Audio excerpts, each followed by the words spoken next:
السلام علیکم dear students, welcome to Shah group educational channel. امید کرتا ہوں آپ سب خیر و عافیت سے ہوں گے۔ جیسے کہ آپ سب کے علم میں ہے کہ ہم کلاس 9 کی اسلامیات پڑھ رہے تھے بیٹا، اور آج کا ہمارا جو ٹاپک ہے وہ حدیث نمبر 17، 18 اور 19۔ بغیر کسی تاخیر کے جان لیتے ہیں کہ آج کے لیکچر میں ہم کیا کیا پڑھنے جا رہے ہیں۔ بیٹا سب سے پہلے آپ کو حدیث نمبر 17، 18، 19 ان تمام احادیث کا ترجمہ، تشریح، امپورٹنٹ ایم سی کیوز اور مختصر سوالات جو آپ کو اسکرین پہ نظر آ رہے ہوں گے، انشاءاللہ ان تمام سوالات کے جوابات آپ کو دیے جائیں گے۔ پڑھتے ہیں آج کا لیکچر کی طرف۔ حدیث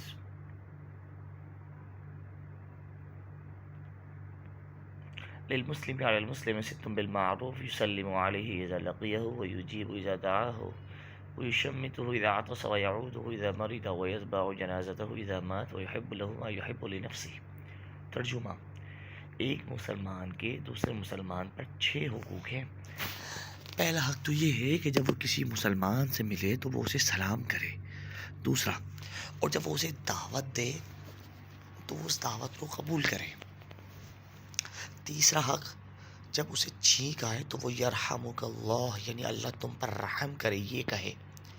جب وہ بیمار ہو تو وہ اس کی عیادت کرے، اور جب اس کا انتقال ہو تو وہ اس کی نماز جنازہ میں شریک ہو اور جنازے کے ساتھ ساتھ چلے، اور جو کچھ وہ اپنے لیے پسند کرے وہ اس کے لیے بھی پسند کرے۔ یہ ایک مسلمان کے دوسرے مسلمان پر بیٹا 6 حقوق ہیں جو ہر حال میں ایک مسلمان کو پورے کرنے ہیں۔ آئیے دیکھتے ہیں تشریح مختصر کیا آپ کے سامنے رکھی جائے گی کہ اسلام آپس میں بھائی چارگی کا دین ہے، اخوت کا دین ہے۔ قرآن کی آیت ہے انما المؤمنون اخوہ، یعنی مومن تو آپس میں بھائی بھائی ہیں۔ مسلمانوں کے ایک دوسرے پر کئی حقوق ہیں، لیکن اس حدیث مبارکہ میں روز مرہ کی عملی زندگی میں مسلمان کے اوپر اسلامی رشتے سے 6 خاص حقوق ہیں، جن سے 2 مسلمانوں کا آپس میں تعلق پیدا ہوتا ہے، اور اس لیے ان کا خاص طور سے اہتمام ضروری ہے۔ اسلام محبت اور سلامتی کا دین ہے، اور تمام مسلمان ایک دوسرے کے بھائی ہیں۔ اس ناطے سے مسلمانوں کے ایک دوسرے پر کئی حقوق ہیں۔ اس حدیث مبارکہ میں کچھ خاص 6 حقوق بیان کیے گئے۔ پہلا حق کیا تھا کہ سب سے پہلی بات تو یہ ہے کہ جب مسلمان ایک دوسرے سے ملے تو ایک دوسرے کو سلامتی کی دعا دیں، یعنی السلام علیکم۔ سلام پہ پہل کرنے کی بڑی فضیلت ہے۔ سلام اصل میں دعا ہے۔ What is the main of السلام علیکم؟ اس کا مطلب تو یہ کہ تم پر سلامتی ہو، تو ایک طریقے سے وہ سلامتی کی دعا دیں۔ دوسرا یہ کہ جب ایک مسلمان دوسرے مسلمان کو دعوت دے تو اسے فوراً قبول کرے، خاص طور پر اگر اسے مدد کی ضرورت ہو۔ نمبر 3، جب کسی مسلمان کو چھینک آئے تو وہ اس پر الحمدللہ کہتا ہے جو اس پر واجب ہے، اور جو مسلمان بھی الحمدللہ سنے تو اس پر یرحمک اللہ یعنی اللہ تم پر رحم کرے کہنا واجب ہوتا ہے۔ یہ حق ہے بیٹا۔ اس کے بعد مسلمان جب بیمار ہو تو دوسرے مسلمان کا فرض ہے کہ وہ بیمار کی عیادت اور مزاج پرسی کرے، اس کے حال احوال پوچھے۔ جب کوئی مسلمان چاہے کوئی واقفیت ہو یا نہ ہو اس کے جنازے میں شریک ہو اور جنازے کے ساتھ ساتھ چلے۔ ایک مسلمان ہمیشہ دوسرے مسلمان کا خیر خواہ رہا ہے، وہ دوسرے مسلمان سے محبت کرتا ہے، اس لیے مسلمان کے لیے ضروری ہے کہ جو چیز اپنے لیے پسند کرے وہ اپنے مسلمان بھائی کے لیے بھی پسند کرے۔ یہ تھے مسلمان کے دوسرے مسلمان پر حقوق۔ اس حدیث مبارکہ کا ترجمہ اور تشریح کے بعد اب ہم جا رہے ہیں کچھ ایم سی کیوز کی طرف۔ چھینک کے وقت سننے والا کیا کہتا ہے؟ الحمدللہ، یرحمک اللہ، بارک اللہ یا جزاک اللہ۔ دیکھتے ہیں آپ میں سے اس کا جواب کون دے گا۔ بالکل صحیح جواب دیا بیٹا آپ نے۔ چھینک کے وقت سننے والے پر یرحمک اللہ کہنا واجب ہے۔ چھینکنے والا کیا کہتا ہے؟ الحمدللہ، یرحمک اللہ، ماشاء اللہ یا جزاک اللہ۔ بہت آسان سا سوال ہے، ہاں بالکل صحیح جواب دیا بیٹا آپ نے، سننے والا الحمدللہ کہتا ہے۔ اگلا اسٹیٹمنٹ آپ کے سامنے آپ کی اسکرین پہ ہے کہ جب کوئی کسی سے ملے تو کہے اللہ اکبر، سبحان اللہ، السلام علیکم یا ماشاء اللہ۔ بالکل صحیح جواب دیا بیٹا آپ نے، السلام علیکم کہے۔ عیادت کی جاتی ہے کس کی؟ بیمار کی، دوست کی، بھائی کی یا پڑوسی کی؟ بالکل صحیح جواب دیا بیٹا آپ نے، عیادت کی جاتی ہے بیمار کی۔ Very good.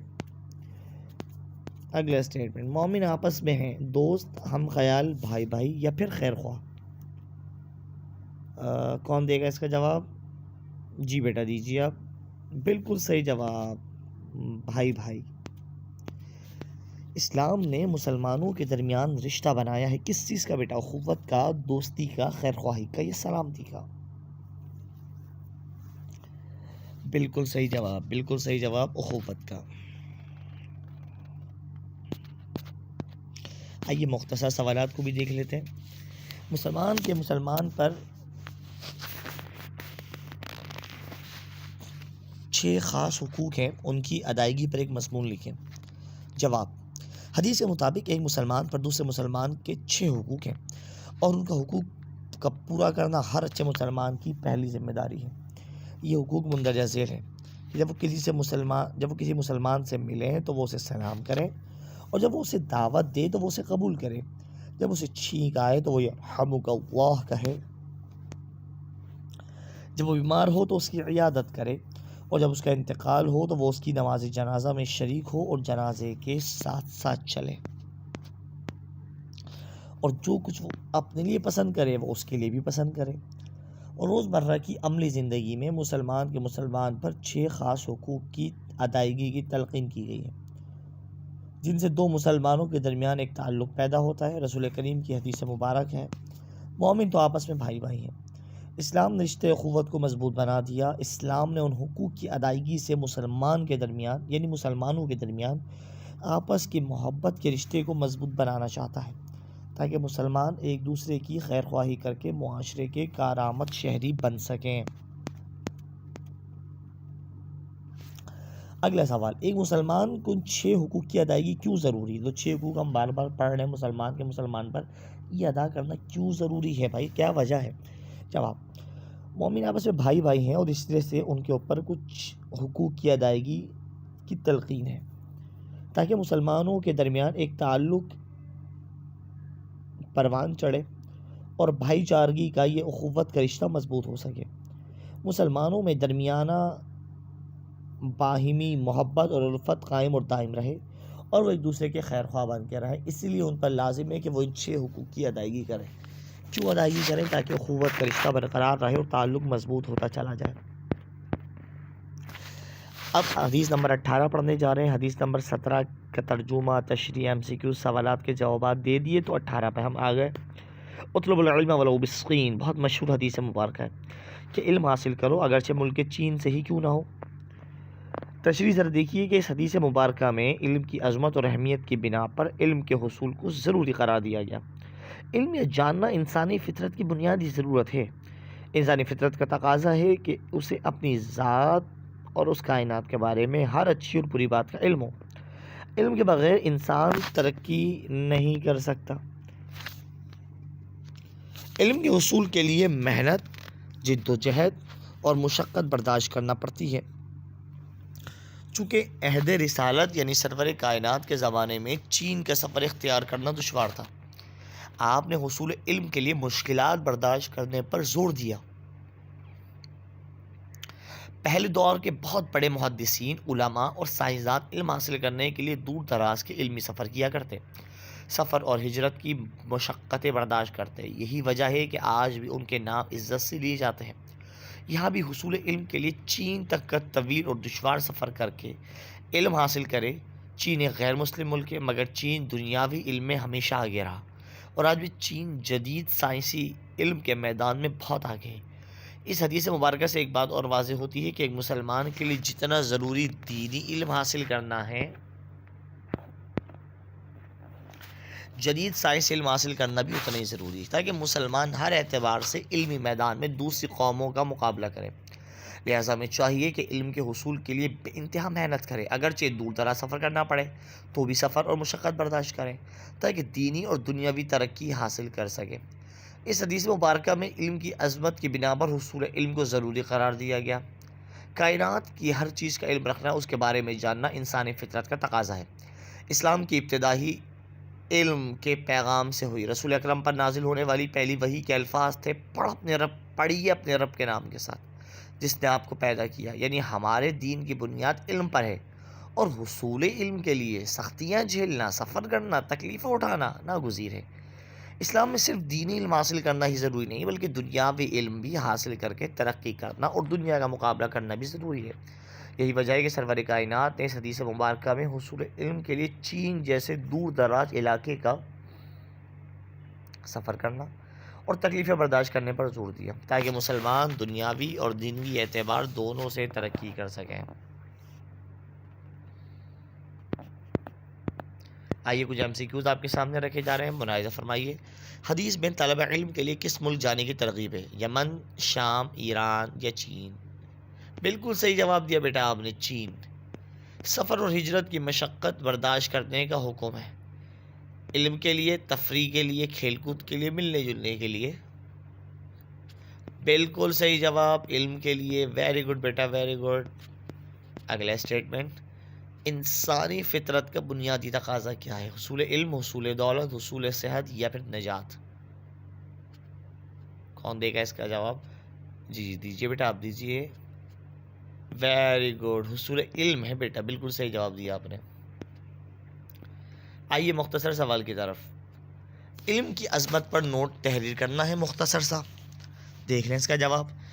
کہتے ہیں کہ علم انسان کی عظمت اور سربلندی کا ذریعہ ہے، اور علم کی عظمت اور فضیلت اس سے بڑھ کر اور کیا ہوگی کہ اللہ کی صفات میں ایک صفت علیم بھی ہے۔ اللہ نے حضرت آدم کو فرشتوں پر جو فضیلت دی وہ علم ہی کی بنیاد پر تھی۔ حضرت داؤد کی طرف اللہ نے وحی نازل فرمائی کہ اپنے نعلین اور اپنے عصا لوہے کا بنوا لو، اور تب تک علم حاصل کرو جب تک کہ نالین گھس نہ جائیں اور عصا ٹوٹ نہ جائیں۔ اسلام اپنے ماننے والوں کو درس دیتا ہے کہ علم کی تلاش میں نکلو اور حکمت کے موتی جہاں سے ملے انہیں حاصل کرو۔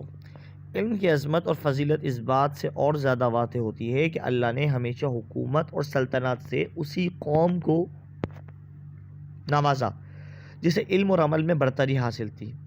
علم کے تو فعل سے ہی مسلمان دنیا پر چھا گئے، مگر جب انہوں نے علم کے حصول کو چھوڑا تو زوال کا شکار ہو گئے۔ رسول اکرم نے علم کی فضیلت کے بارے میں فرمایا، جو شخص علم حاصل کرنے کی راہ اختیار کرتا ہے اللہ اس کے لیے جنت میں جانے کا راستہ آسان کرتا ہے۔ ایک اور جگہ ارشاد فرمایا، جو شخص علم حاصل کرنے کے لیے نکلے وہ اپنے گھر کی واپسی تک جہاد میں رہتا ہے۔ زیور علم سے آراستہ لوگ اللہ تعالیٰ کے زیادہ محبوب ہوتے ہیں۔ اللہ کے لیے علم حاصل کرنا نیکی ہے، علم کی طلب عبادت ہے، اس میں مصروف رہنا تسبیح ہے، اور بحث و مباحثہ کرنا کیا ہے؟ جہاد۔ علم تنہائی کا ساتھی ہے، فراخی اور تنگ دستی میں رہنا غم خوار اور بہترین ساتھی ہے۔ یہ تھی علم کی فضیلت پر ایک چھوٹا سا نوٹ۔ اب حدیث نمبر 19 کی طرف ہم بڑھنے جا رہے ہیں۔ ان اللہ لا ينظر الى اجسادکم ولا الى صورکم ولکن ينظر الى قلوبکم۔ ترجمہ ہے کہ یقیناً اللہ تمہارے جسموں اور صورتوں کو نہیں دیکھتا بلکہ تمہارے دلوں کو دیکھتا ہے۔ تشریح، اس حدیث میں اخلاص کی اہمیت بیان کی گئی ہے، اور اللہ تعالیٰ کے نزدیک انسان کی ظاہری شکل و صورت اہمیت نہیں رکھتی بلکہ وہ انسان کے تمام اعمال میں اخلاص کو خاص اہمیت حاصل ہے۔ انسان اپنا ہر کام یا کسی کے ساتھ برتاؤ اس لیے اس نیت سے کرے کہ ہمارا خالق اور پروردگار ہم سے راضی ہو، اس کی ناراضگی اور غضب سے ہم محفوظ رہیں۔ اگر بظاہر اچھے سے اچھے اعمال و اخلاق اس سے خالی ہو اور ان کا مقصد رضا الہی نہ ہو بلکہ نام و نمود، طلب شہرت یا معاوضے کے لیے ہوں، تو اللہ کے نزدیک ان کی کوئی قیمت نہیں اور ان پر کوئی ثواب ملنے والا نہیں۔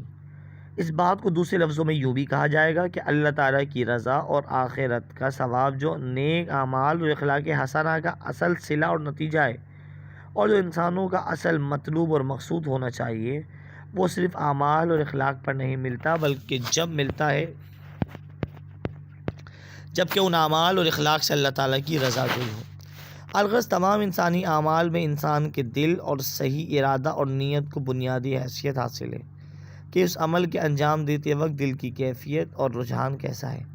اگر اخلاص اور تقوی والا عمل ہے تو اللہ کے یہاں منظور اور مقبول ہوگا اور اس کا ثواب بھی ملے گا، اور اگر اس عمل میں دنیاوی مفاد اور مطلوب ہوگا تو بس وہی بات ملے گی، اور آخرت میں اللہ کے یہاں اس عمل کا بدلہ کوئی اور اجر و ثواب نہیں ملے گا۔ اس حدیث مبارکہ میں اخلاص یعنی پاک صاف ہونے کی اہمیت بیان کی گئی۔ یہ حدیث انسان کی اصلاح اور تربیت کے لحاظ سے بہت اہم ہے۔ اسلام اپنے تمام اعمال میں اخلاص کو خاص اہمیت دیتا ہے۔ اسلام میں ظاہری شکل و صورت، نمود و نمائش، شہرت اور دکھاوے کو اہمیت نہیں دیتا، بلکہ انسانی اخلاق، اچھا برتاؤ، اخلاص اور تقوی انسان کو افضل بناتا ہے، اللہ تعالیٰ کی بارگاہ میں بلند مقام بھی عطا فرماتا ہے۔ آئیے کچھ امپورٹنٹ MCQs ہیں اس کے حوالے سے، اس کو بھی ملاحظہ کر لیجیے۔ اگر میں مختصر کہوں پچھلی حدیث میں کیا بات ہوئی، تو بیٹا دیکھیں، اللہ آپ کے صورتوں کو، جسموں کو نہیں دیکھتا، اللہ کو ہمارا دل، ہماری نیت، اللہ ہماری نیتوں کو دیکھتا ہے۔ اگر ایک شخص عبادت کر رہا ہے مگر دکھاوے کے لیے، کیا اس کی عبادت قابل قبول ہے؟ آپ خود کہیں گے نہیں، بلکہ جو عبادت دل سے کی جائے گی صرف بارگاہ الہی میں انہی کو قبولیت کا درجہ ملے گا۔ لہٰذا انسان جو بھی کرے وہ خاص اللہ کے لیے کرے اور دل سے کرے، کوشش یہ کرے کہ اس میں دکھاوا، نمود و نمائش ہرگز نہ ہو، کیونکہ اللہ صورتوں کو نہیں دلوں کو دیکھتا ہے۔ کچھ امپورٹنٹ MCQs دیکھیے گا بیٹا۔ انسان کے تمام اعمال میں اہمیت رکھتا ہے کیا؟ دکھاوا، ریا، طلب شہرت یا اخلاص؟ جی بالکل صحیح جواب دیا بیٹا آپ نے، اخلاص۔ اگلا اسٹیٹمنٹ، اخلاص اور تقوی والا عمل اللہ کے یہاں ہوگا منظور، ناپسندیدہ، بہتر یا پھر اچھا؟ بالکل صحیح جواب دیا، منظور اور مقبول بیٹا۔ مختصر سوال کی طرف ہم جا رہے ہیں، اخلاص سے کیا مراد ہے؟ جواب، اخلاص کے لغوی معنی ہے پاک صاف ہونا اور خالص ہونا۔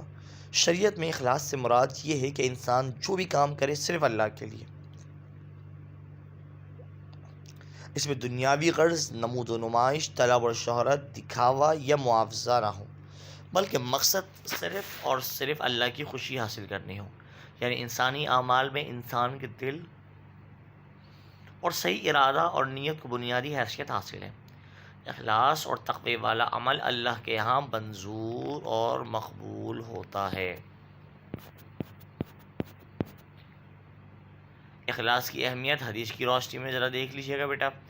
نبی کریم کی حدیث مبارکہ ہے کہ یقیناً اللہ تمہارے جسموں اور صورتوں کو نہیں بلکہ تمہارے دلوں کو دیکھتا ہے۔ یعنی ہر اچھا عمل صرف اس نیت سے کیا جائے کہ ہمارا خالق اور پروردگار ہم سے راضی ہو اور ہم اس کی ناراضگی سے محفوظ رہیں۔ اچھے اعمال اور اخلاق کی روح یہی اخلاص سے نیت پر ہے۔ اللہ کے جو بندے اس کی خوشنودی اور رحمت کے طلب میں اچھے کام کرتے ہیں، وہ ان کے اعمال قبول کر کے ان سے راضی ہوتا ہے اور ان پر رحمت نازل کرتا ہے اور آخرت میں اس کا بدلہ بھی عطا فرمائے گا۔